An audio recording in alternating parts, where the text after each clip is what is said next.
Hello, this is Cathy Cassidy, and I'm here for Sunday Book Club. And I'm recording this on a day when we had snow and sleet and hailstones all through the night, and there was a good covering of snow this morning. But as the morning has worn on, a lot of it's gone. It's sort of turning to slush, and through the window you can see that the snow has not is no longer sort of settled on the greenery out there, although there is still a little bit of it on the ground. But I'm showing you this book, The Long Winter by Laura Ingalls Wilder, because this is starting to feel like quite a long winter. And I thought I would do my picks of some favourite wintry children's books for us today. And, you know, if you're an adult who's watching, then you will, I think, already know that children's books are in no way just for children. They're for all of us.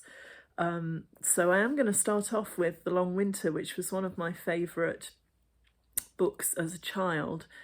I first came across this book because it was read out on a TV children's programme called Jackanory, where a famous person, a celebrity, although we didn't call them celebrities back in the 70s, would read out chapters from a favourite story. And I particularly remember watching this one and I can't remember who actually read out the story, but I do remember the pictures being shown during the reading.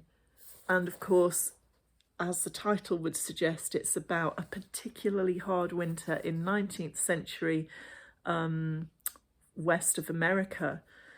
So the settlers who are trying to build towns and homesteads there are getting, are really in a terrible situation where they actually could starve to death, and the blizzards go on and on and on.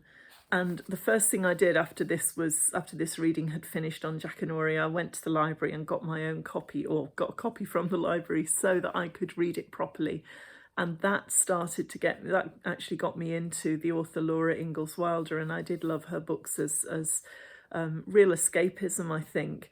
These days, I might have a few worries reading these books because they are very old-fashioned, and the values in them are very old-fashioned, and the version of history also is very much of its time.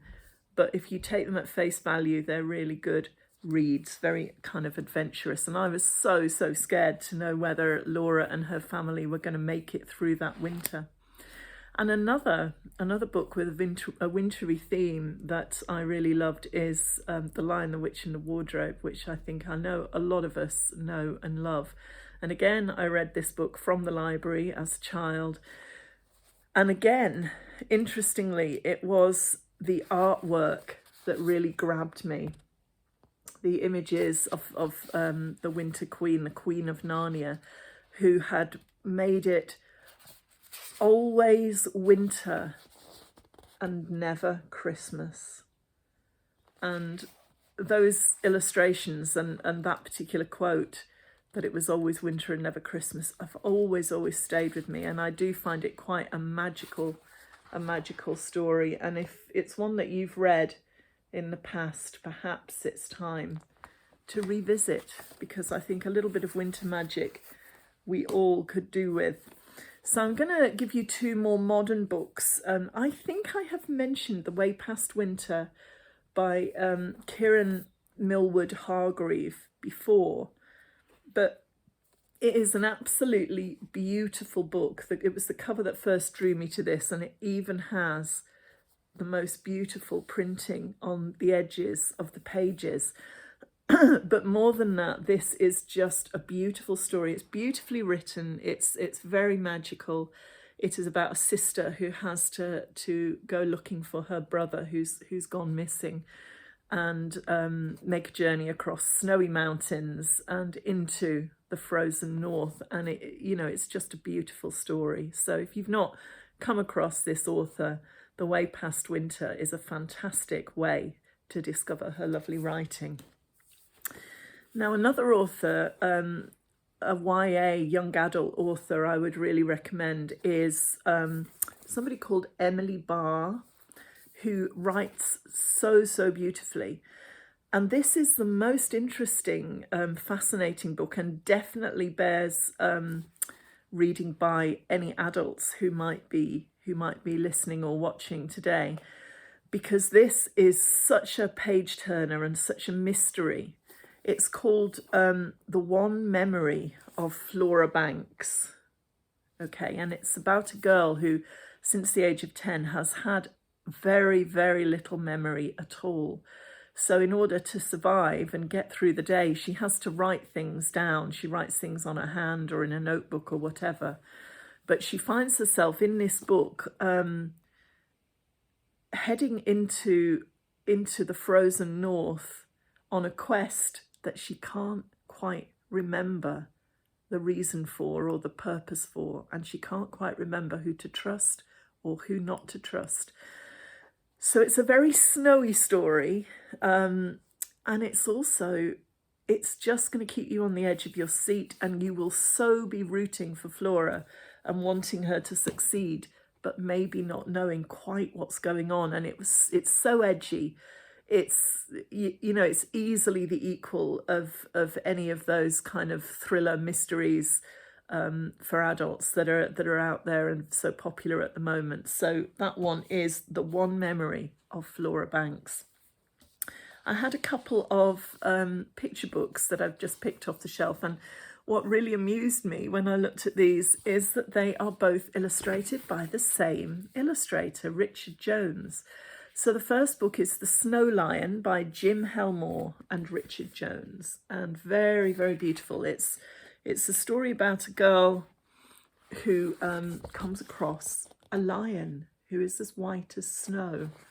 And yeah, she's kind of imagined, I think she's imagined this lion.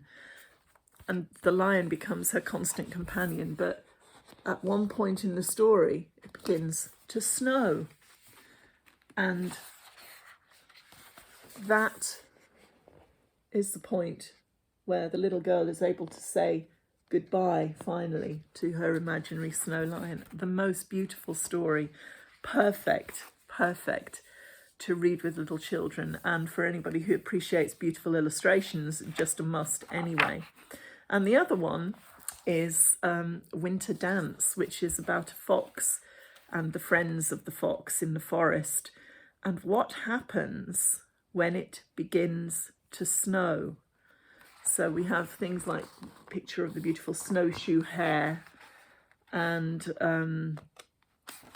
how the snowshoe hare can actually disappear when the snow begins, and the fox and how he manages as the snow begins to fall, and eventually the actual snow dance, which I think is beautiful. So again, lovely to share with little people and fantastic just to have for yourself.